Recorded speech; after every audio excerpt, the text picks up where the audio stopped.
तो good evening. Okay, आप भी आ गए, चलिए बढ़िया है। लास्ट क्लास में बेटा हमने फ्रिक्शन कंप्लीट कर लिया था। अब हम बात करेंगे सर्कुलर मोशन की। तो सर्कुलर मोशन, पहला क्वेश्चन तो ये आता है कि सर्कुलर मोशन होता क्या है।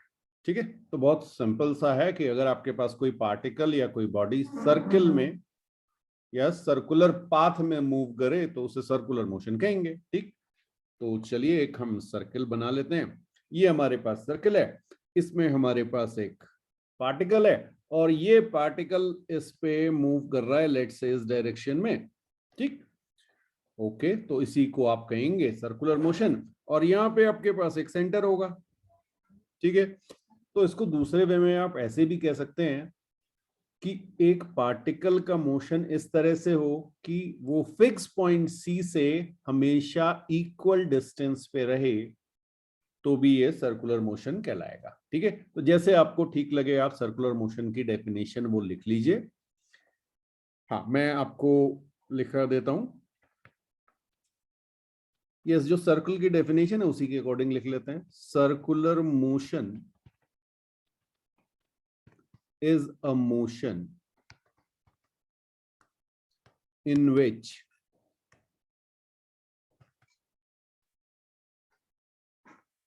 a particle moves around a fixed point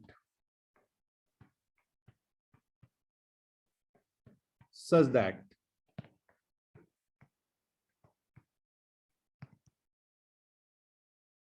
distance from that point remains same. Distance from that point remains same. ठीक है,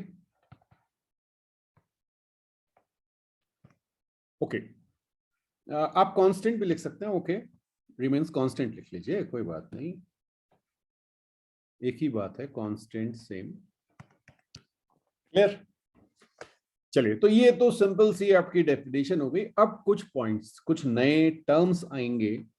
ओके, मैं एक बार और आपको जो है एक सर्किल दिखा दूं, अगर ये बन जाए तो। नहीं, सर्किल नहीं बना, चलिए बन जा भाई सर्किल।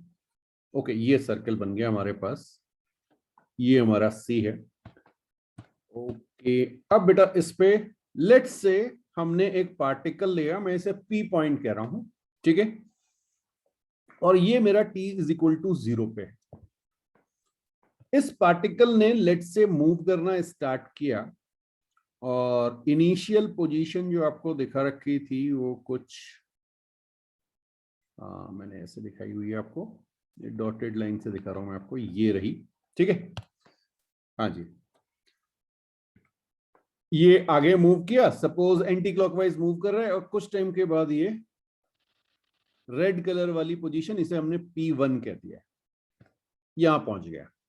ठीक, बहुत ध्यान से समझिएगा। और ये कोई टाइम T दिया हुआ है आपको। चलिए इसको भी हम डॉटेड लाइन से दिखा दें। तो ये हमारे पास दो पोजीशन है, बात समझ में आई? Let's say T is equal to 0 पे स्टार्ट किया, 5 सेकंड के बाद P1 पे पहुंच चुका है। अब आपके पास इसको डिस्क्राइब करने के या इसको बताने के, आप एक तो ये कह सकते हैं कि ये एस डिस्टेंस इस कर्व पे मूव कर गया। Fine, distance. ओके, आप कह सकते हैं P1 इसका डिस्प्लेसमेंट हो गया स्ट्रेट लाइन से, या एक चीज और आती है, आप कह सकते हैं ये थीटा एंगल से रोटेट कर गया। ये समझ में आया?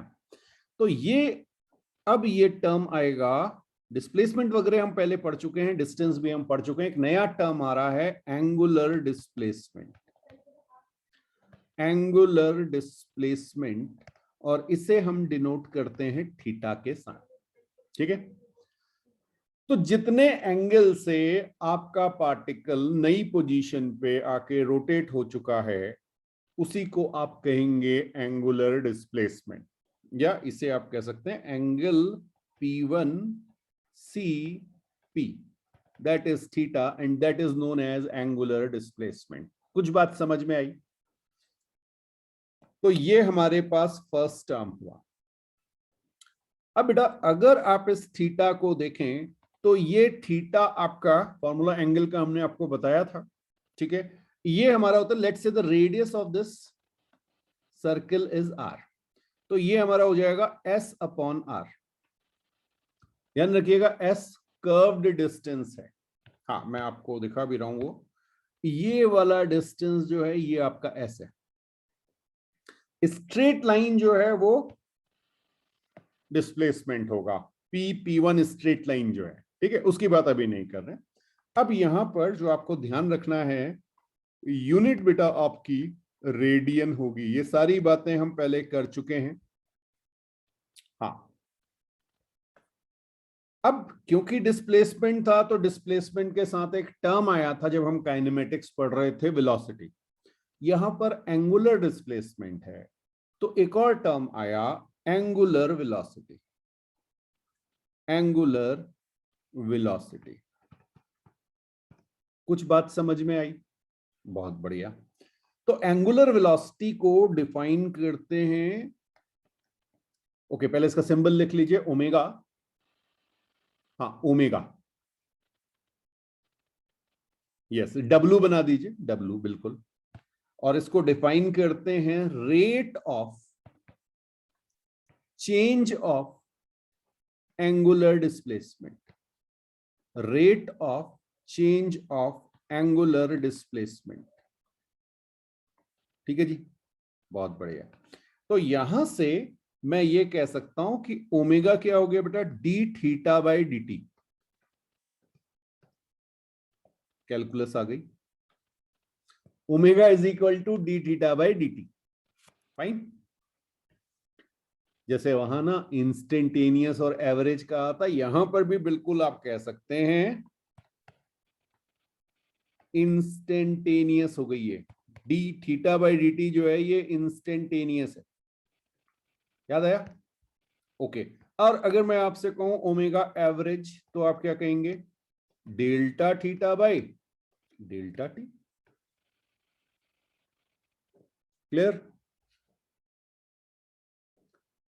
बिल्कुल। और इसकी एसआई यूनिट क्या हो जाएगी, इसकी एसआई यूनिट होगी बेटा रेडियन पर सेकेंड। रेडियन पर सेकेंड,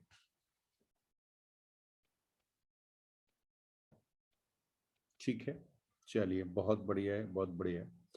अब एक चीज का ध्यान रखिएगा कि ये जो ओमेगा है ये वेक्टर क्वांटिटी है, वेलोसिटी तो ये वेक्टर है। हाँ इसकी डायरेक्शन में कोई कंफ्यूजन नहीं रहना चाहिए। देखिए अगर ये कैसे घूम रहा है, आपको दिख रहा है एंटी क्लॉकवाइज, एंटी क्लॉकवाइज, तो इसकी डायरेक्शन होगी आउटवर्ड्स, याद रखना आउटवर्ड्स, ठीक है। और अगर ये क्लॉकवाइज घूम रहा है,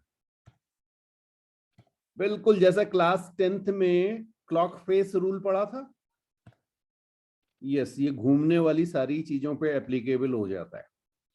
तो डायरेक्शन होगी इनवर्ड्स। हाँ तो वेक्टर बेटा यहां पर एंगुलर वेलोसिटी का जो वेक्टर है ना वो आपकी ओर आ रहा होगा, कॉपी से बाहर निकल रहा होगा, और क्लॉकवाइज में ये अंदर की ओर जा रहा होगा। तो क्रॉस आपको दिख रहा है, क्रॉस मतलब इसका एरो का बैक साइड आपको विजिबल है, यस। तो आउटवर्ड और इनवर्ड्स ये इसकी डायरेक्शन होती हैं। जरा ध्यान से समझिएगा, ये इंपॉर्टेंट है। कई बार आपको सर्कल ऐसे दिखाया होगा, आप ऑब्जर्व कर रहे हैं यहां से, अगर ये आपको दिख रहा है इस वे में, कैसा दिख रहा है बेटा, क्लॉकवाइज। ये बात समझ में आई? देख लो भाई क्लॉकवाइज है ना, ठीक है। तो आपकी जो ओमेगा की डायरेक्शन है, ओमेगा कैप लिख रहा हूं मैं, डायरेक्शन जो है वो यूनिट वेक्टर, ओमेगा कैप किधर हो जाएगा, इसकी एक्सिस के अलावा, ठीक है। तो ये एक्सियल कहलाते हैं, एक्सिस के अलावा। बात समझ में आई? Very good, very good. अच्छा इसी तरह से अगर मैं यहां से दिखाऊं आपको, ओके ऐसे दिखा दूं, इसका मतलब आप इसे इधर साइड से ऑब्जर्व कर रहे हैं, ये 3D है बेटा, क्लियर। अच्छा, अब यहां से आपको ऐसे दिख रहा है, इस साइड से जब आप देखेंगे तो आपको ये कैसा दिख रहा है, फिर से क्लॉकवाइज दिख रहा है, ओके। लेकिन अब इस साइड से क्लॉकवाइज दिख रहा है तो आपकी ओमेगा कैप ये हो जाएगी। कुछ बात समझ में आ रही है? तो ये ध्यान रखिएगा। हाँ, इसमें जनरली आपको 4 टाइप के केसेस मिलेंगे, देखिएगा। जैसे मैं आपको दिखाऊं, एक आपको ये वाला केस दिखेगा, ऐसे सर्कल दिखाया होगा, है ना, समझ में आ रहा है? इसका मतलब क्या हो गया, ये इस प्लेन में सर्कल दिखाया हुआ है आपको। अगर आपको ये टेबल है, समझ लीजिए ना, ऐसे करके टेबल दिखाई हुई है, 3D है, ये आपकी टेबल है। इस टेबल में कोई पार्टिकल सर्कुलर वे में घूम रहा है। तो अब आप इसे टॉप से ऑब्जर्व कर रहे हैं, क्लियर है? आपको कैसे दिख रहा है? क्लॉकवाइज दिख रहा है। क्लॉकवाइज का मतलब आपसे दूर जा रहा होगा, तो ये आपकी डायरेक्शन हो जाएगी ओमेगा की, डायरेक्शन ऑफ ओमेगा। और अगर ये एंटी क्लॉकवाइज दिख रहा होता तो आपकी ओर आती। बना दूं? वो भी बना देता हूं, चलिए ये भी बना लेते हैं। ये देखिए, बिल्कुल इनको बना लीजिए, ये बहुत इंपॉर्टेंट है। हाँ, यहां पे मान लीजिए इस तरह से ये आपको दिखाई दे रहा है और आप यहां से ऑब्जर्व कर रहे हैं, ठीक है, टॉप से, बिल्कुल। तो ये आपका सेंटर है, आप इसे देखेंगे एंटी क्लॉकवाइज, तो आपकी जो डायरेक्शन ऑफ एंगुलर वेलोसिटी है वो टुवर्ड्स यू हो जाएगी। तो 4 केसेस आपको देख सकते हैं, या तो साइडवेज या टॉप से, ठीक है। हाँ, बिल्कुल इसी तरह से बॉटम से होगा तो वो भी आप अप्लाई कर लेंगे। आप कुछ बात समझ में आई? तो रोटेशन में ये चीज का ध्यान रखिएगा, जब भी कोई सर्कुलर मोशन इस टाइप की चीज जब भी आपको दिखेगी तो डायरेक्शन आपसे पूछा जाए, एंगुलर वेलोसिटी का डायरेक्शन, वो ये आ गया, ठीक है। चलिए अब बात करते हैं मैग्नीट्यूड की। अच्छा, जरा देखें, हमारे पास थीटा का फॉर्मूला क्या था? S/R, ये था, बहुत बढ़िया। अब ओमेगा का फॉर्मूला क्या था? d(θ/dt). थीटा की जगह क्या रख देंगे? S/R रख दूं? अब एक चीज बताइए, वेरिएबल कौन है, एस है या आर है? इस सर्किल में जिसका रेडियस आर दिया हुआ है, एक पार्टिकल मूव कर रहा है यहां से इधर, तो वेरिएबल कौन है? एस वेरिएबल है, आर तो कांस्टेंट है। अरे आर तो मैंने सर्कल दिया हुआ ना। हाँ, आप भाई ऐसे घूम रहा होता स्पाइरल टाइप में, मैंने ऐसे तो घुमाया नहीं ना उसको, तो आर वेरी करता, अभी तो नहीं कर रहा ना, आर तो कांस्टेंट है। बहुत बढ़िया। तो अब आप क्या लिखेंगे? 1/r को आप बाहर ले लेंगे, आप यहां लिखेंगे ds/dt। बहुत ध्यान से, s क्या था याद है? What is s?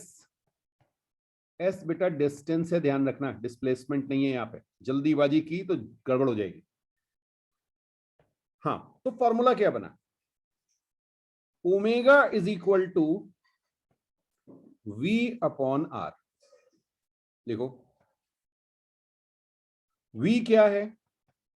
स्पीड, या आप इसे कह सकते हैं मैग्नीट्यूड ऑफ वेलोसिटी। इंस्टेंटेनियस है ये, मैग्नीट्यूड ऑफ वेलोसिटी। हाँ, किसी पर्टिकुलर पॉइंट की बात हो रही है, किसी पर्टिकुलर पॉइंट की बात हो रही है तो इंस्टेंटेनियस है,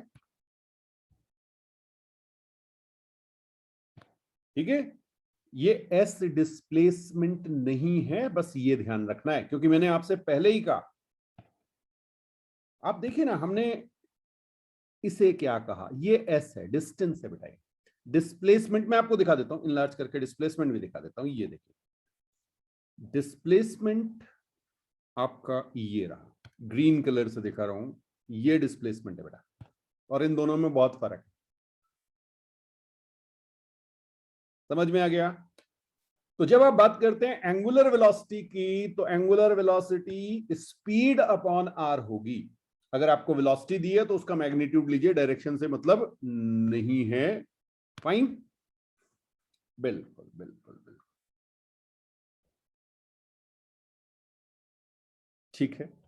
अच्छा, फिर एक और टर्म आएगा, जैसे एक्सेलरेशन आया था, तो यहीं पे एक और टर्म आएगा। अच्छा, एक फॉर्मूला यहीं पे डिफरेंट पे में इसको और लिख लीजिए, v is equal to R omega. Generally ये फॉर्मूला यूज में आएगा। एक ही फॉर्मूला है, बस रीअरेंज किया हुआ है। Omega is equal to V by R कहिए या v is equal to R omega कहिए, बात है। ठीक, चलिए नेक्स्ट लिखिएगा।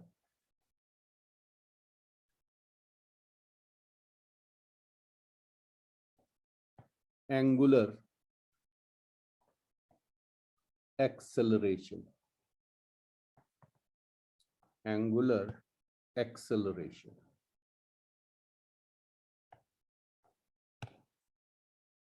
इससे बेटा डिनोट करते हैं अल्फा से।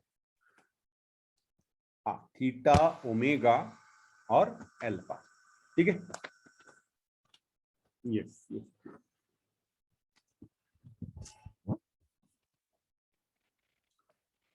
अब बहुत ध्यान से, एंगुलर एक्सेलरेशन क्या हो जाएगा, अल्फा इज इक्वल टू, जैसे फॉर्मूला होता था तो D omega by D T हो जाएगा, rate of change of angular velocity. चाहे तो लिख लीजिए, angular acceleration is defined as rate of change of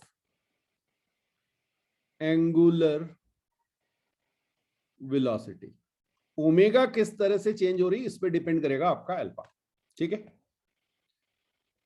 अच्छा, अभी अभी हमने आपसे कहा था ओमेगा का एक फॉर्मूला आया था, डी वी अपॉन आर, ये था। अच्छा, एक मिनट ऐसे लिख लो, कोई बात नहीं। हाँ, D by D T of V upon R, ऐसे लिख लो, कोई बात नहीं, कोई बात नहीं। ठीक है, चलो अब देखो, 1/r तो कांस्टेंट है। डीवी बाई डी टी, अब बहुत ध्यान रखना, वी क्या है, जल्दी बताओ वी क्या है। अभी थोड़ी देर पहले बात हुई, ये वी क्या है, ये है स्पीड। वी स्पीड है, वेलोसिटी नहीं है यहाँ पे। अभी तो ऊपर बात हुई ना, बिल्कुल सही। तो डिस्टेंस के साथ था, तो rate of change of distance तो स्पीड होता है। ओके, तो यहाँ पे भी स्पीड आया। अब मुझे ये बताओ, rate of change of speed को क्या कहते हैं। दो एक्सेलरेशन लिखाए थे आपको मैंने, alpha is equal to A tangential, अगर आपको याद हो, टेंजेंशियल एक्सेलरेशन जो स्पीड को चेंज करता है, अपॉन आर। फाइन, बिल्कुल। तो अब यहां पे आप लिख लीजिए, A tangential is equal to alpha into R, या आर एल्फा, जैसे भी आप लिखें। फाइन, तो हमारे पास तीन फॉर्मूले हमने समझे। एक हमने समझा theta is equal to S by R, एक हमने समझा omega is equal to V by R, और एक हमने समझा alpha is equal to A T by R. यहां आपको एस, वी और ए टी के बारे में पता होना चाहिए। गलती यही होती है बेटा। ठीक है, एस जो है वो डिस्टेंस है, वी जो है वो स्पीड है, और एटी जो है वो टेंजेंशियल एक्सेलरेशन है। मेरा काम था आपको 2 से 3 बार बताना, मैंने बता दिया। अब इसके बाद आप गलती करेंगे तो फिर डंडा लेके बताऊंगा। चलिए नोट कीजिए। अब बेटा लिखिएगा, टाइप ऑफ सर्कुलर मोशन। बहुत सिंपल सा है, लेकिन एक बार आपको बहुत ध्यान से समझना पड़ेगा। हाँ, है सिंपल सी चीज। इसमें बेटा पहला तो आपका आता है uniform, uniform circular motion, UCM भी कहते हैं शॉर्ट में, यूनिफॉर्म सर्कुलर मोशन। हाँ, इसे आपने क्लास 9th में भी थोड़ा सा पढ़ा होगा, कितना पढ़ा था मुझे नहीं पता, बट वहां पे जिक्र था इसके बारे में। ठीक है, तो अगर मैं बात करूं यूनिफॉर्म सर्कुलर मोशन, तो आप क्या कहेंगे, ये क्या होता है। यूनिफॉर्म सर्कुलर मोशन का मतलब क्या होगा। भाई सर्कुलर मोशन हो रहा है। और यूनिफॉर्म जो टर्म आता है वो होता है कांस्टेंट स्पीड के लिए, ठीक है। तो एक्चुअल में यूनिफॉर्म सर्कुलर मोशन का मतलब है uniform motion in a circular path. बिल्कुल आप इसे लिख लीजिए, यूनिफॉर्म मोशन। हाँ, यूनिफॉर्म मोशन का मतलब होता है कांस्टेंट स्पीड बेटा, हाँ ध्यान रखना। यूनिफॉर्म वेलोसिटी और यूनिफॉर्म मोशन में फर्क है। Uniform motion in a circular path, clear. अच्छा, अब आपको कुछ पॉइंट्स मैं आपसे पूछूंगा, आपको बताना है ये वेरी करेगा या नहीं करेगा, ठीक। तो पहली चीज मैंने आपसे कहा एंगुलर स्पीड, एंगुलर स्पीड, हाँ जी, ओमेगा आपकी वेरी करेगी या नहीं करेगी ये आपको बताना है।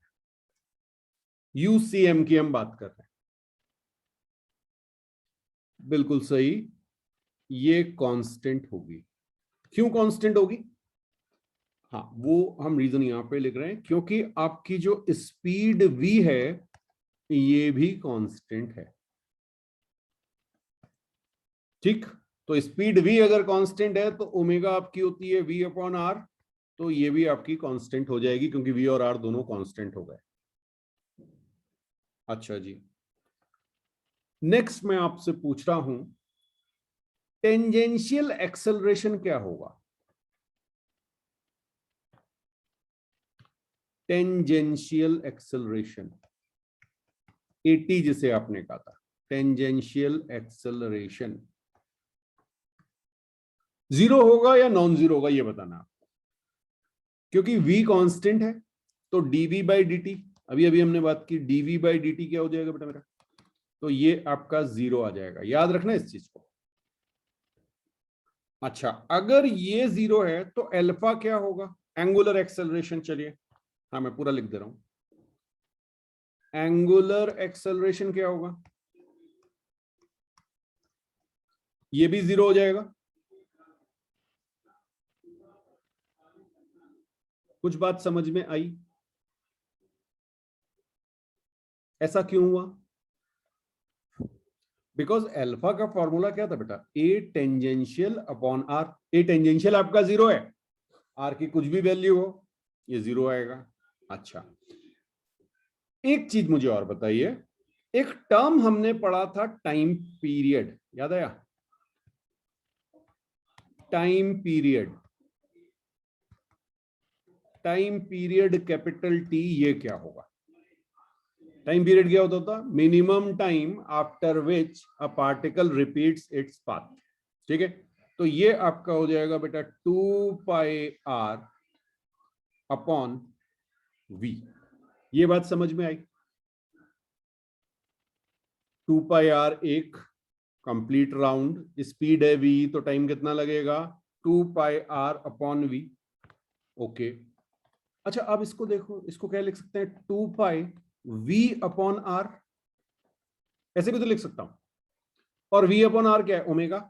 तो एक इंपॉर्टेंट फॉर्मूला आपको बहुत यूज में आएगा और अभी नहीं, क्लास 12 तक यूज में आता रहेगा, t is equal to 2 pi by omega. Omega क्या है? एंगुलर वेलोसिटी, t क्या है? टाइम पीरियड, याद रहेगा। चलिए, तो इसी फॉर्मूले को दूसरे ढंग से भी लिखते हैं, omega is equal to 2 pi by time period. अच्छा, नाइन्थ में एक फॉर्मूला पढ़ा था फ्रीक्वेंसी, कुछ याद आया? फ्रीक्वेंसी f, और f को हमने कहा था 1 अपॉन टाइम पीरियड, हाँ या ना? बहुत बढ़िया। तो 1 अपॉन टी को क्या लिखोगे? ओमेगा अपॉन 2 पाई, ठीक है।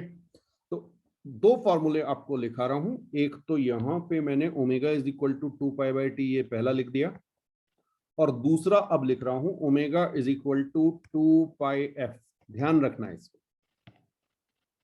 ये ऐसे फॉर्मूले हैं कहीं भी यूज में आएंगे, किसी भी चैप्टर में यूज में आ सकते हैं, क्योंकि ये सर्कुलर मोशन चीज ऐसी है कि बेटा गोल गोल घूमना है, ये कहीं भी घूम सकता है, ये बॉडी घूम सकती है, ये पार्टिकल घूम सकता है। अब आप देखिए जब हम बात करेंगे आगे ग्रेविटेशन की, पूरा रोटेशन में तो ये होगा ही होगा, रोटेशन में तो घूमने वाली चीजें ही है।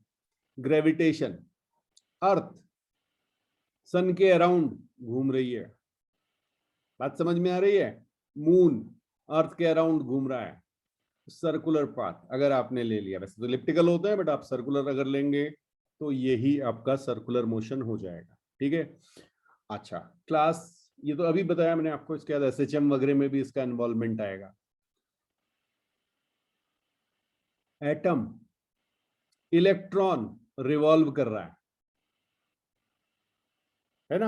हाँ, जो ऑर्बिट वाला कॉन्सेप्ट था, ऑर्बिटल पे मत जाइएगा, ऑर्बिट वाले कॉन्सेप्ट में तो सर्कुलर पाथ में ही माना गया था। ठीक है, अच्छा एक चीज का और ध्यान रखिए, ये जो फ्रीक्वेंसी है ना, फ्रीक्वेंसी के लिए कुछ बुक्स कई बार न्यू टर्म यूज करती है। This is NU, new. Fine, हाँ ये हमने केमिस्ट्री में भी बात की थी इसके बारे में, बिल्कुल। तो ये कुछ समझ आया? अच्छा, अब ये तो हमने आपसे पूछ लिया कि भाई क्या क्या चीजें कांस्टेंट हैं। अब उन चीज की बात करेंगे जो वेरी कर रही हो। हाँ, वेरी कर रही हो, और वो है आपकी वेलोसिटी। ठीक है, वेलोसिटी आपकी वेरिएबल है। कोई बताएगा क्यों वेरिएबल है? Very good, because direction is changing every moment. Direction is changing every moment. थोड़ा सा आगे बढ़े आप सर्कुलर पाथ में, ये देखिए मैं फिर से आपको दिखा दूं। मान लीजिए आप यहां पे थे, इस डायरेक्शन में आप मूव कर रहे हैं, तो आपकी जो इंस्टेंटेनियस वेलोसिटी थी पॉइंट पी पर वो ऐसे थी। ठीक है, थोड़ी देर बाद आप P1 पे पहुंच गए, P1 पे आपकी वेलोसिटी चेंज हो गई है। बिल्कुल, अगर आपने कहा सर यूनिफॉर्म सर्कुलर मोशन है तो यहां भी स्पीड यू थी, यहां भी स्पीड यू थी, बट आपकी डायरेक्शन चेंज हो गई। अब इसके बारे में बहुत डिटेल में हमने बात की थी, डायरेक्शन कैसे, ये पहले कहां है? जे कैप डायरेक्शन में है, ये दिख रहा है आपको, जे कैप डायरेक्शन में। यहां पर ये माइनस आई कैप प्लस जे कैप कुछ आ रहा होगा, समझ में आया?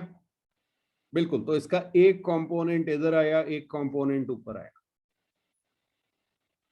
यस, तो थोड़ी देर के बाद चलिए और ले लेते हैं, ये लीजिए, यहां पे ले लीजिए, यहां पे आप पहुंच गए, क्या होगा? माइनस जे कैप, इधर पहुंच गए आई कैप, तो आपकी जो डायरेक्शन है वो चेंज हो रही है, मैग्नीट्यूड सेम है। अब बेटा कितना हो गया? जी हो गया, ओके। नेक्स्ट क्वांटिटी हम डिस्कस कर रहे हैं, हमें पता है वेलोसिटी वेरी कर रही है, तो अब हम कहेंगे, पहले हम जनरल बात करते हैं एक्सेलरेशन की। एक्सेलरेशन की, ठीक है, यहां पे आप चाहें तो स्टार के साथ लिख दीजिएगा स्पीड कांस्टेंट, डायरेक्शन चेंजिंग। ठीक, डायरेक्शन चेंजिंग। अब मैं आपसे पूछ रहा हूं कि भाई एक्सेलरेशन क्या है?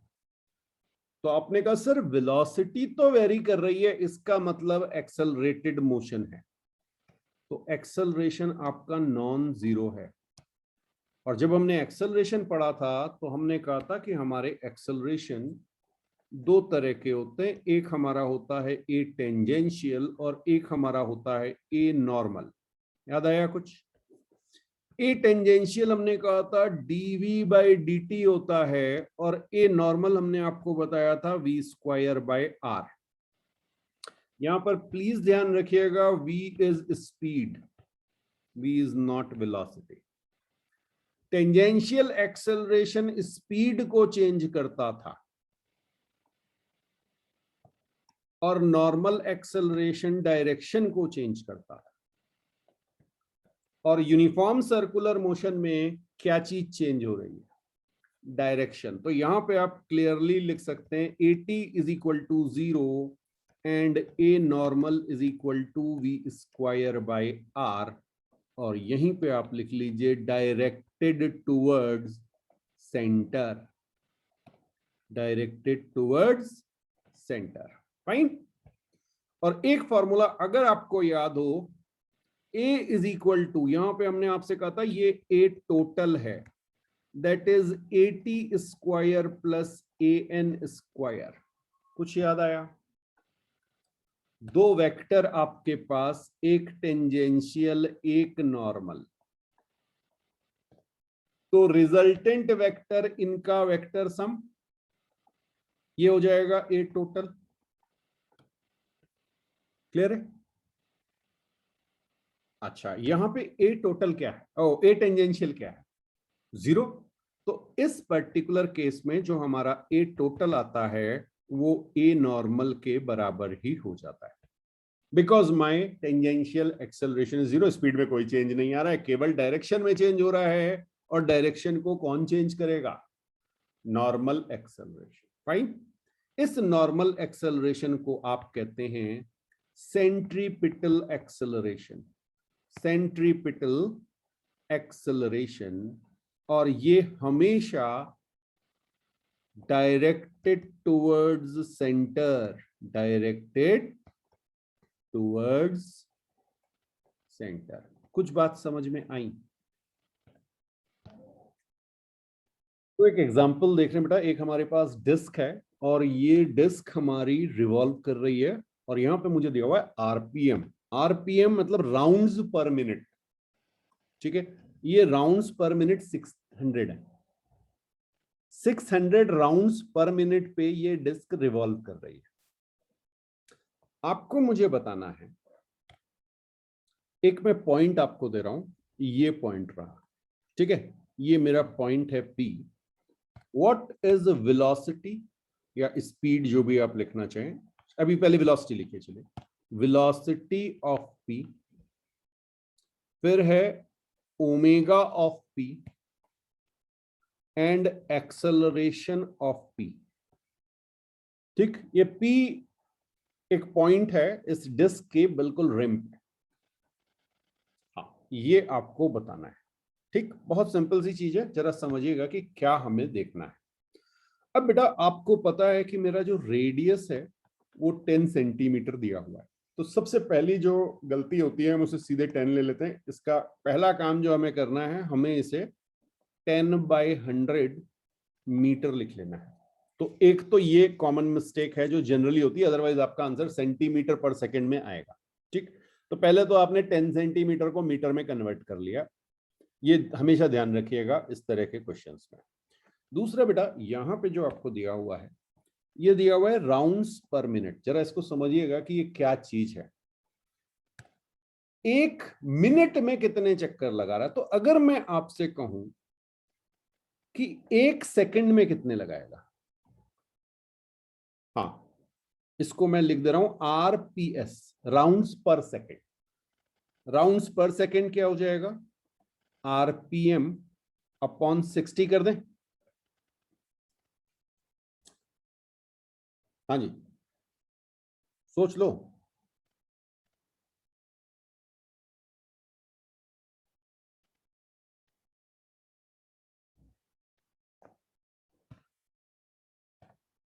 ठीक है ना? चलो चलो, बिल्कुल सही। तो आपने क्या कहा? आरपीएस क्या हो गया बेटा? राउंड्स पर सेकंड कितने हो गए? 10 आ गए मेरे। अब जरा समझना, ये राउंड पर सेकंड है क्या? एक सेकंड में जितने चक्कर लगे, यही तो फ्रीक्वेंसी है। ठीक, तो आज के बाद याद रखना चाहो तो इसको लिख लो स्टार के साथ। Frequency is RPS।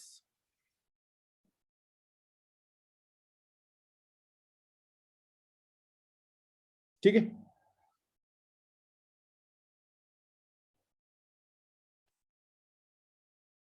आप अलग अलग ढंग से सोच सकते हैं, लेकिन ये सबसे आसान तरीका है। अच्छा, कई बार ये समझ में नहीं आता कि सर ये फ्रीक्वेंसी कैसे हो गई। भाई देखो, आपने 1 सेकेंड में 1 2 3 ऐसे 10 राउंड्स लगाए 1 सेकेंड में, तो एक सेकंड में कोई चीज अपने को जितने बार रिपीट करती है उसी को तो फ्रीक्वेंसी कहते हैं। याद आया? यस। तो अब ध्यान रखना कि ये जो आरपीएस है, तो आरपीएम से 60 से डिवाइड करके आरपीएस निकालिए और आपका फ्रीक्वेंसी आ जाएगी। ठीक है, चलो। अब मैंने आपसे पूछा भाई आपको बताना है वेलोसिटी क्या है, तो फॉर्मूला क्या था? v is equal to R omega. ठीक, क्या ओमेगा आपके पास है? बिल्कुल, ओमेगा आप निकाल सकते हैं। ओमेगा कैसे निकालेंगे? 2πf से। आप 2π/t भी यूज कर सकते थे, आप टाइम पीरियड निकाल लेते तब भी आ जाता, बट 2πf यूज कर लीजिए। ठीक है, ओके। तो 2πf कितना है? 10। चलिए, अच्छा ऐसा हो सकता है 2 × 22/7 × 10 ऐसे लिख दूं?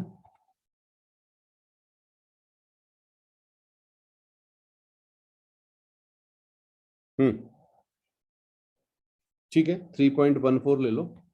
3.14 कर लोगे? कितना आ गया? 31.4 का डबल हो गया, 62.8 आ रहा है क्या? ओके, दिस मच रेडियन पर सेकेंड। 62.8 रेडियन पर सेकेंड। कुछ समझ में आया? ये आपके पास ओमेगा हो गई, तो मैं यहाँ पे ओमेगा की वैल्यू लिख देता हूं 62.8 रेडियन पर सेकेंड। ठीक है, अब v क्या आ जाएगा? Are omega. आर आपने निकाला था, लेकिन ध्यान रखना सेंटीमीटर में मत लिखना, नहीं तो गड़बड़ हो जाएगी। हाँ, कितना आ जाएगा? 1/10 आया था। ओके, 1/10 मल्टीप्लाइड बाय 62.8, तो ये आपका 6.28 मीटर पर सेकेंड, ये मेरी स्पीड आ गई। और जब मैं बात करूंगा एक्सेलरेशन का, ठीक है, हाँ, यहां पे मुझे आपको मेंशन करना पड़ेगा कि ये आपका यूनिफॉर्म सर्कुलर मोशन है या स्पीड कांस्टेंट है। और जैसे ही मैंने आपको ये कहा तो आपने कहा a is equal to a normal, और ये आपका हो जाएगा v²/r। क्लियर? बिल्कुल। तो v²/r जब आप करेंगे तो ये आपका 62.8 इंटू 62.8 डिवाइडेड बाई 10, तो 6.3। ओके, अप्रोक्सीमेटली 600/10, 400 के आसपास आना चाहिए। हाँ जी, चेक कर लीजिएगा। अप्रोक्सीमेटली, मैं एग्जैक्ट नहीं निकाल रहा हूँ, रफली निकाल रहा हूँ, 400 मीटर पर सेकेंड स्क्वायर। ठीक है, आप एग्जैक्ट निकाल के देख लीजिएगा, बट मेरा पर्पस ये था कि आपको कि ये बताना कि आर क्या है और ये आरपीएम से आप कैसे निकालेंगे।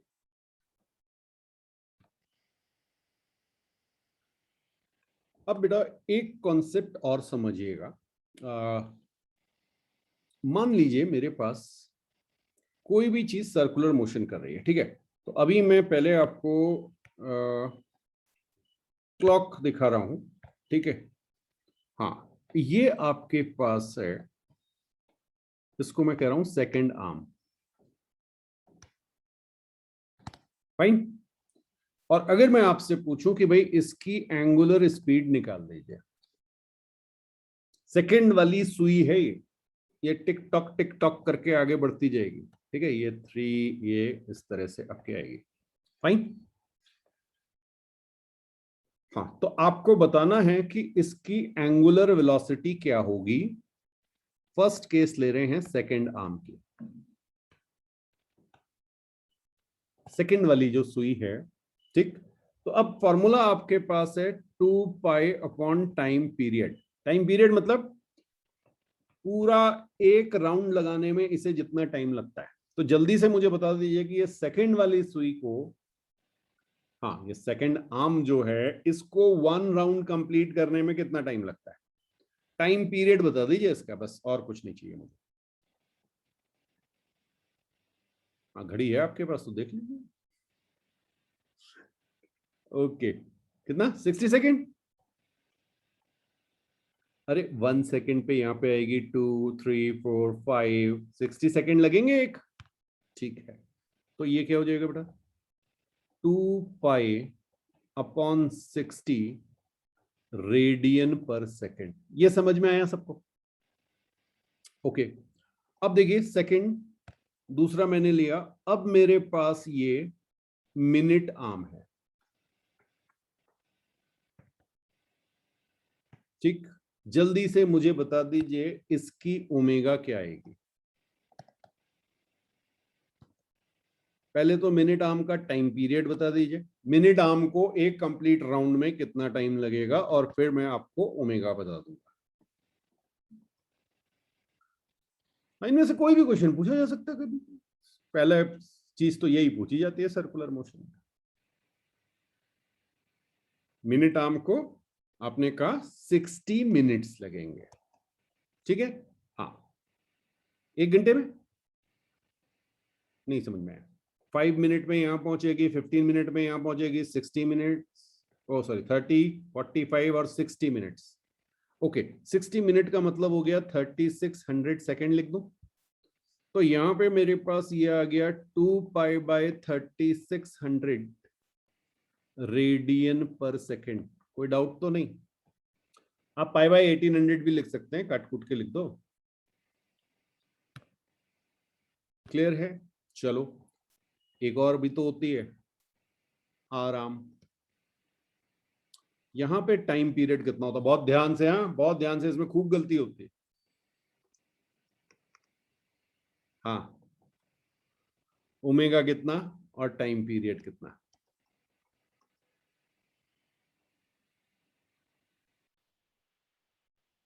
कितना कितना कितना? 24 आवर, 12 आवर। Okay, 12 our. 24 तो दिन होता है बेटा, घड़ी तो 12 घंटे के बाद फिर सेम टाइम आ जाएगा, 12 आवर हो गया ना, ठीक है। ओके, 12 आवर को आप क्या करेंगे, 12 इंटू 3600 सेकेंड्स कर दूं,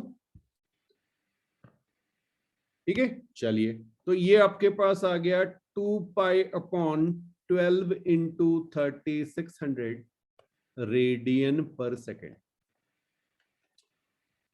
कुछ समझ में आया? ये आप किसकी एंगुलर वेलोसिटी निकाल रहे हैं?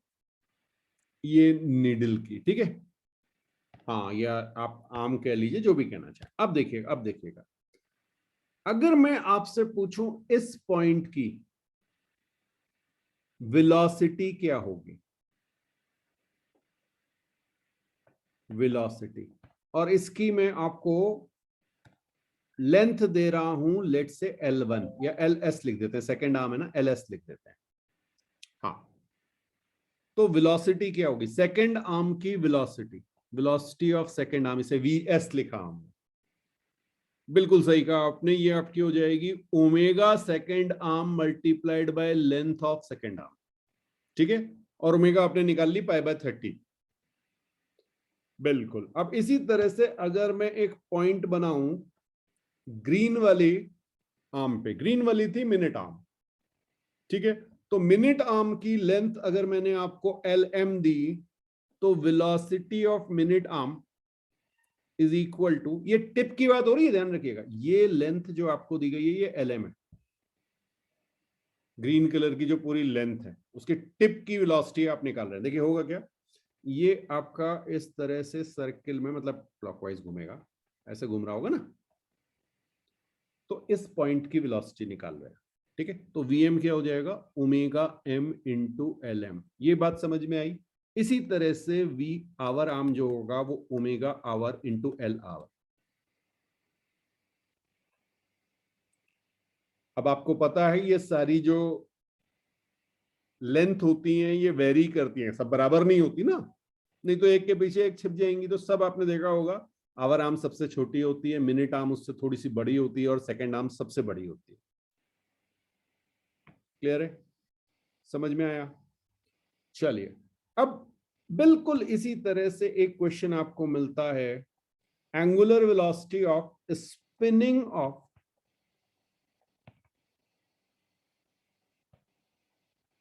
अर्थ।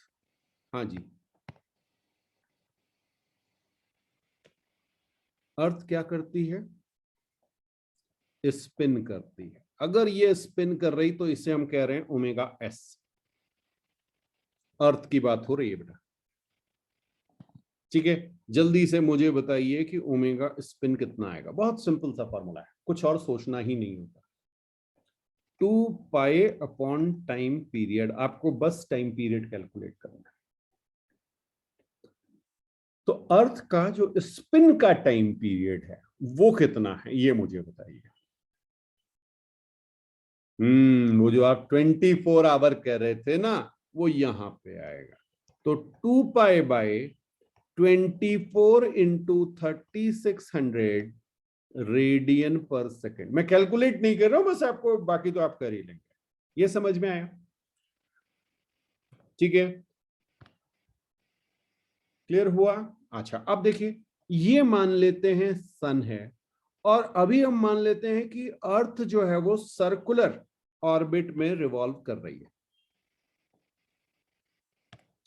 यस, वैसे भी बेटा जो इलिप्स हैं वो इतने सिग्निफिकेंट नहीं है, अदरवाइज तो बहुत पहले ढूंढ लिया गया होता। तो अभी आप इसको आर ले लीजिए। सन से अर्थ का distance, centre to centre distance जो हमने लिया वो हमने RSE लिख दो, चलो RSE, ठीक है। हाँ, अब मैं आपसे पूछ रहा हूं कि भाई मुझे ये बता दो कि ओमेगा, इसको आर लिख रहा हूं, रिवॉल्यूशन, ठीक, अराउंड सन, ये कितना होगा? बहुत ध्यान से, बहुत ध्यान से, अप्रोक्सीमेट ले लीजिए। यस, एक चक्कर कितने टाइम में लगाती है? टाइम पीरियड क्या है? सन के अराउंड, सन के अराउंड।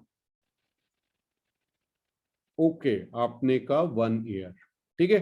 तो जब कुछ भी मेंशन ना हो तो हम इसको 365 डेज इंटू 24 आवर्स इंटू 3600 ले लेंगे। अब कहीं मेंशन उन्होंने किया हुआ है कि आपको एग्जैक्ट इतना लेना है, ठीक है।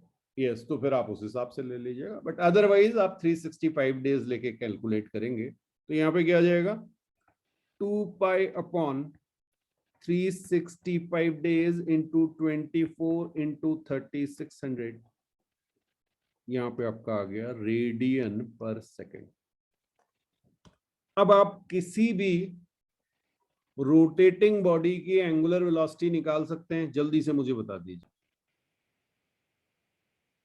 अब बेटा अगर हम सर्कुलर पाथ में घूम रहे हैं तब तो ठीक है, लेकिन अब देखिए क्वेश्चन आपसे बड़ा इंटरेस्टिंग सा मैं पूछने जा रहा हूं। मान लीजिए ये मेरे पास एक ट्रैक दिया हुआ है मुझे, ठीक है, और इसमें मैं एक पार्टिकल ले रहा हूं। ये चलिए कोई मान लीजिए आप है, कोई पर्सन है, पर्सन P है, ये मूव कर रहे हैं इस डायरेक्शन में with speed V, speed V से सीधे जा रहे हैं, ठीक है, ओके।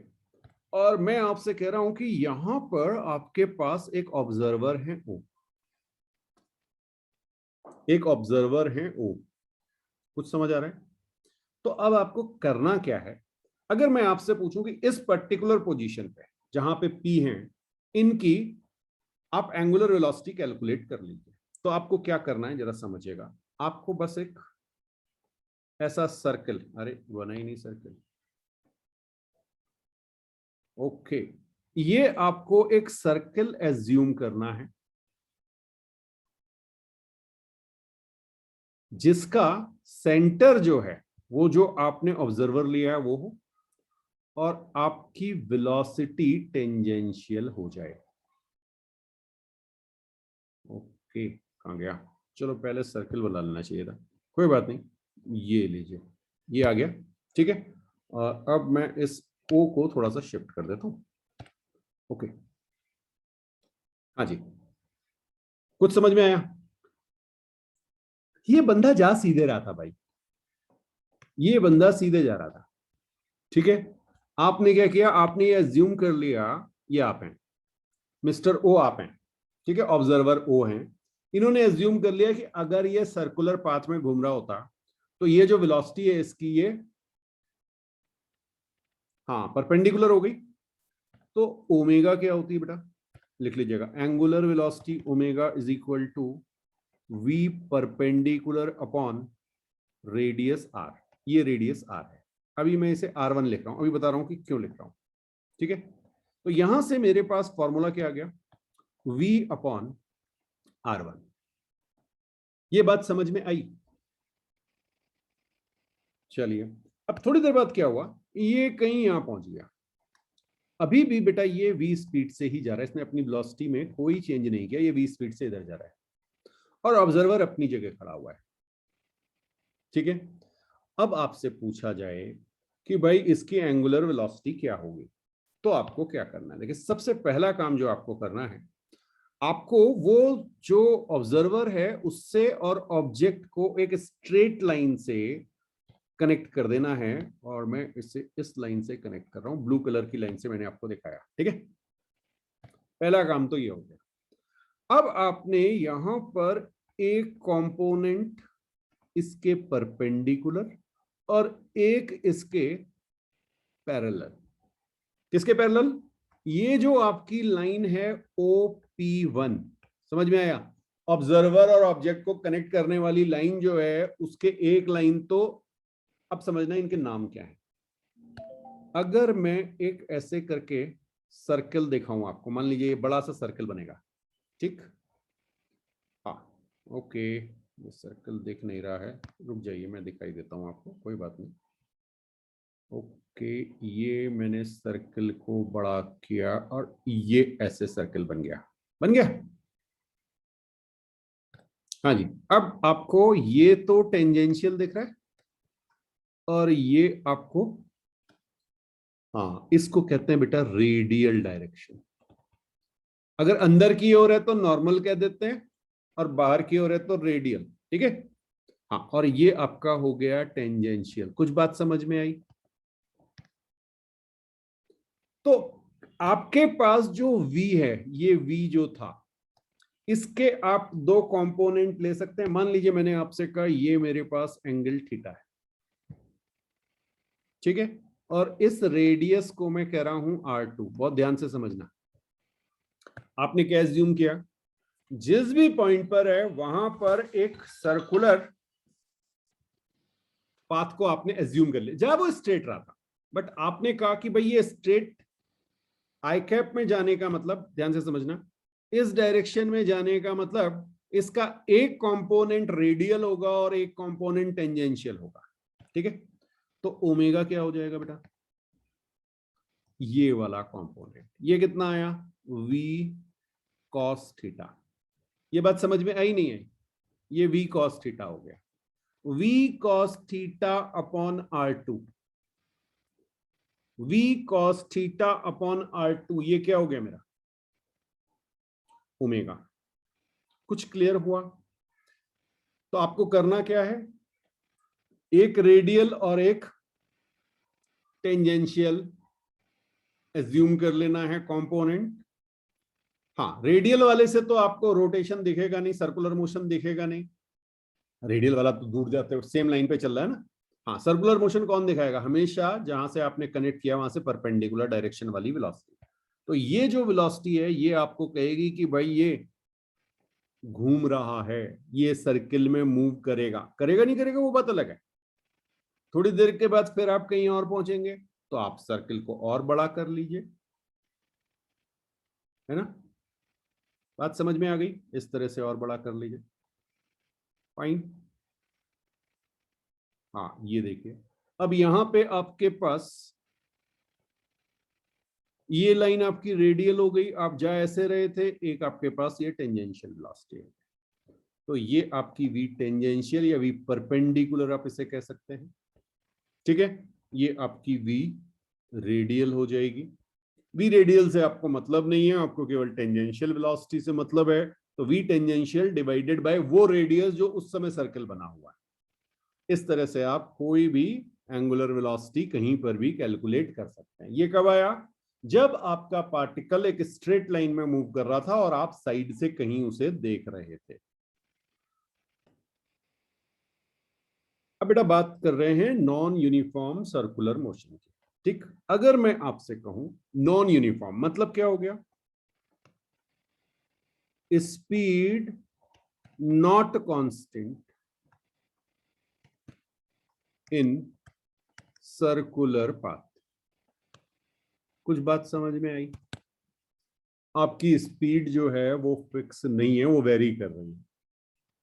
प्रैक्टिकल कंडीशन तो एक्चुअली यही होती है। ठीक है, अच्छा अब जरा देखिएगा, अगर मैं आपसे कहूं स्पीड तो आपने कहा वेरिएबल, बात समझ में आई? अच्छा अब मैंने आपसे कहा direction of velocity, direction of velocity तो आप क्या कहेंगे? यार सर्कुलर मोशन है तो वो तो वेरिएबल है ही है। इसका मतलब अब जो आपकी वेलोसिटी वेरिएबल होगी, वेलोसिटी जो वेरिएबल होगी उसमें मैग्नीट्यूड भी वेरी कर रहा है और डायरेक्शन भी वेरी कर रही है। कुछ बात समझ में आई? तो अगर हम इसे डायग्राम से बनाना चाहें तो मान लीजिए मैंने एक सर्कुलर पाथ बनाया, क्लियर? इस सर्कुलर पाथ में यहां पे आपके पास स्पीड थी u1 कह लेते हैं, और थोड़ी देर बाद आपकी स्पीड हो गई u2 कह लीजिए या v2 कह लीजिए, uv भी कह सकते हैं आप। कुछ समझ में आ रहा है? ओके, मैंने u1 u2 कह दिया, v1 v2 भी आप कह सकते हैं, कोई बात नहीं। ठीक है, चलिए अब देखिए रेडियस तो फिक्स ही रहेगा ना, यहाँ पे आ रहे तो यहाँ पे सर्कुलर पाथ तो वही हुआ ना। ठीक है, चलिए अब आपको मुझे बताना है कि क्या मेरी ओमेगा कांस्टेंट होगी या वेरिएबल होगी? बिल्कुल सही कहा आपने, ओमेगा हमारी वेरिएबल हो जाएगी। क्यों ओमेगा वेरिएबल? इसलिए होगी बेटा कि यहां पे इस पॉइंट पर जब मैं ओमेगा 1 कैलकुलेट करूंगा तो वो मेरी आएगी u1 अपॉन आर, और यहां पर हो जाएगी u2 अपॉन आर। कितनों को ये बात समझ में आई? तो ओमेगा 1 ओमेगा 2, क्योंकि ओमेगा क्या है? स्पीड अपॉन आर, और स्पीड आपकी वेरी कर रही है, इसका मतलब आपकी एंगुलर वेलोसिटी वेरी कर रही होगी। ठीक, अच्छा बहुत बढ़िया। अब मैंने आपसे पूछा अल्फा के बारे में बता दो क्या हो। ओमेगा वेरी कर रहा है तो फिर अल्फा नॉन जीरो होगा। हाँ, मैं ये नहीं कह सकता कि कांस्टेंट है या वेरिएबल है ना, पॉजिटिव है या नेगेटिव, ये भी नहीं बता सकते। ये तभी बता पाएंगे जब आपको पता है कि ओमेगा 1 ओमेगा 2 से ज्यादा है या कम है। ठीक, अल्फा नॉन जीरो होगा ये हम कह सकते हैं। ठीक है, हाँ, if omega increasing, alpha is in same direction,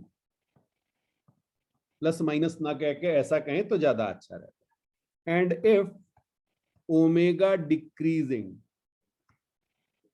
alpha is in opposite direction. अब ये सेम और अपोजिट किसके हैं? To direction of omega. ठीक है, जिस डायरेक्शन में ओमेगा है, अगर आपकी, अब ध्यान से समझना बेटा, मान लो मैंने कहा ये है आपकी एंगुलर वेलोसिटी ऐसे, ये मैंने आपको ओमेगा दी है, और मैंने कहा है omega increasing with time, increasing with time.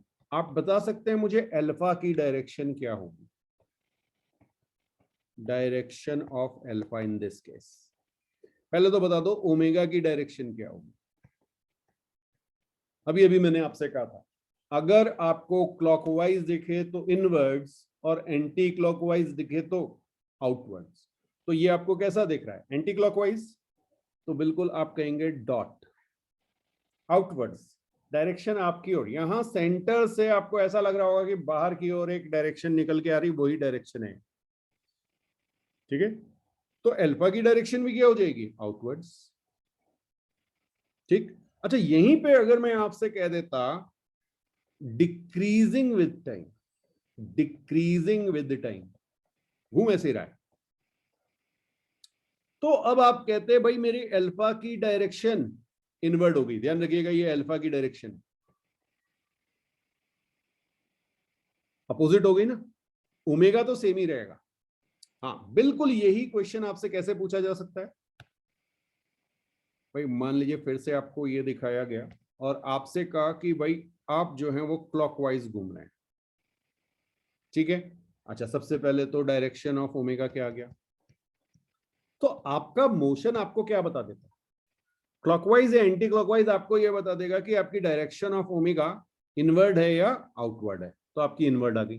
ठीक, अब मैंने आपसे कहा कि भाई ओमेगा इंक्रीजिंग, जैसे ही मैंने आपसे कहा ओमेगा इंक्रीजिंग, इसका मतलब अल्फा की डायरेक्शन भी इनवर्ड्स होगी, और अगर मैं आपसे कहूं ओमेगा डिक्रीजिंग, तो आपके अल्फा की डायरेक्शन आउटवर्ड होगी।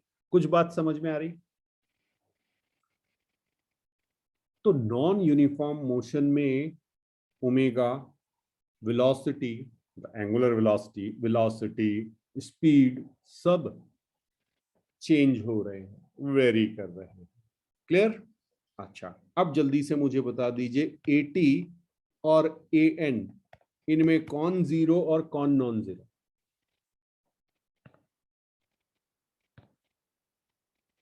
स्पीड चेंज हो रही है तो एटी आपका नॉन जीरो हो गया। Rate of change of speed आएगा ना, स्पीड तो चेंज हो रही है, अब प्लस या माइनस डिपेंड करेगा। ठीक है, हाँ। ए नॉर्मल तो हमेशा ही होता है, जब वो नॉन यूनिफॉर्म होता तो वो तो यहाँ पे होगा ही होगा, नॉन जीरो। कुछ बात समझ में आई? अब देखो, मान लो मैंने आपसे कहा ये एक सर्कुलर पाथ है, इस पोजीशन पर यहां पर मेरी स्पीड v1 है, यहां पर मेरी स्पीड v2 है। ठीक है, और मैंने आपसे दे दिया v2 is greater than v1, v2 greater than v1 है, मैग्नीट्यूड स्पीड है ये। ठीक है, हाँ, इसका मतलब क्या होगा? टेंजेंशियल एक्सेलरेशन सपोर्ट कर रहा है, बढ़ा रहा है। ठीक, अच्छा, यहां पर बेटा एक तो आपका आएगा an1, कह रहा हूं इसको मैं, an1 ये नॉर्मल एक्सेलरेशन है, ये कितना हो जाएगा? v1 square upon radius r ले लेते हैं, इसका रेडियस r ले लेते हैं। ठीक है, और आपका जो टेंजेंशियल एक्सेलरेशन होगा वो इसी डायरेक्शन में होगा बेटा, ये 80 लग रहा होगा, in the direction of speed, तभी तो वो स्पीड को इंक्रीज करेगा। ठीक है, अच्छा, कुछ बात समझ में आई? तो नेट एक्सेलरेशन आपका किधर होगा? दो एक्सेलरेशन लग रहे हैं, एक आपका 80 है और एक आपका an है, दो वेक्टर का सम इधर कहीं आएगा। अब ये सेंटर की ओर नहीं होता, ध्यान रखना, ये ए टोटल है बेटा, और इस ए टोटल की वैल्यू क्या आएगी? Under root 80 square plus an square, ये कई बार लिखा चुका हूं। ठीक है, अच्छा, बहुत बढ़िया। अब जरा बात करें सेकंड पोजीशन की। सेकंड पोजीशन यहां पे पहुंच चुके हैं, हाँ जी, ये ब्लू कलर से आपको दिखाया, इस पोजीशन पे पहुंच चुके हैं। ठीक है, नॉर्मल एक्सेलरेशन लगेगा इधर an2, an2 की वैल्यू बताओ। बिल्कुल सही, v2 square upon r, radius तो चेंज हुआ नहीं, स्पीड चेंज हो गई। कुछ समझ में आया? और अभी भी क्योंकि स्पीड इंक्रीज कर रही थी तो टेंजेंशियल 80 होगा। अब ये कितना है ये अभी नहीं गिवन है इस क्वेश्चन में, अभी हम नहीं बता सकते, बट हाँ ये कुछ होगा, जिस रेट पे स्पीड चेंज हो रही होगी वो ये आ जाएगा। ठीक है, हाँ, वो जैसे स्ट्रेट लाइन वाले में कराया था ना आपको, 5t स्क्वायर प्लस 2t दिया तो dv/dt स्पीड करके निकाल लिया था आपने, बिल्कुल बिल्कुल वो वाली चीज से आप इसको डिफरेंशिएट करके निकाल लेंगे। फाइन, और यहां पर ए टोटल क्या हो जाएगा? Under root 80 square plus an2 square, यहां पे 1 होगा बेटा, ध्यान रखिए। ठीक है, तो इस तरह से आप इन्हें कैलकुलेट कर सकते हैं। तो ये आपका बेसिक हो गया। नेक्स्ट क्लास में बात करेंगे कि ये जो हमें सेंट्रीपिटल एक्सेलरेशन है ये मिलेगा कहां से। ठीक है, तो डायनेमिक्स की जब आप बात करते हैं तो फोर्स का रोल आएगा, एक्सेलरेशन कहां से आएगा? फोर्स से आएगा, ये तो पढ़ लिया हमने, फोर्स में पढ़ के आ रहे हैं, तो अब उसको अप्लाई करें। ठीक, और कुछ इक्वेशंस ऑफ मोशन जो था, जैसे वहां देखा था v is equal to u plus 80, उसी टाइप की कुछ इक्वेशंस जो काइनेमेटिक्स के साथ रिलेटेड हैं, उनको देखेंगे कि वो सर्कुलर मोशन में कैसे अप्लाई होंगी।